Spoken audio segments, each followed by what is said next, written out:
नमस्कार दोस्तों। आज हम सुनाने वाले हैं पंचतंत्र की कहानी मक्खी चूस गीदड़। जंगल में एक गीदड़ रहता था। वह बड़ा कंजूस था क्योंकि वह एक जंगली जीव था। इसलिए हम रुपए पैसों की कंजूसी की बात नहीं कर रहे हैं। वह कंजूसी अपने शिकार को खाने में करता था। जितने शिकार से दूसरा गीदड़ 2 दिन काम चलाता, वह उतने ही शिकार से 7 दिन तक खींचता। जैसे उसने एक खरगोश का शिकार किया।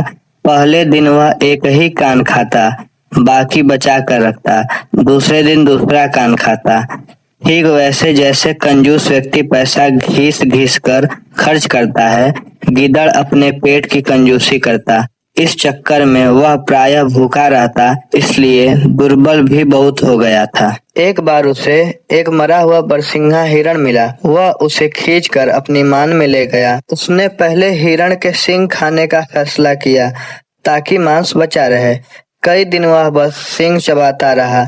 इस बीच हिरण का मांस सड़ गया और वह केवल गिद्धों के खाने लायक रह गया।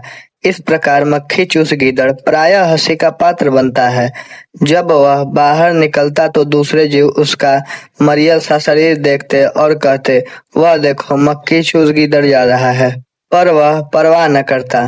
कंजूसों में यह आदत होती है। कंजूसों की अपने घर में भी खिल्ली उड़ती है, पर वह इससे अनसुना कर देते हैं। उसी वन में एक दिन एक शिकारी शिकार की तलाश में आया। उसने एक सूअर को देखा और निशाना लगाकर तीर छोड़ा।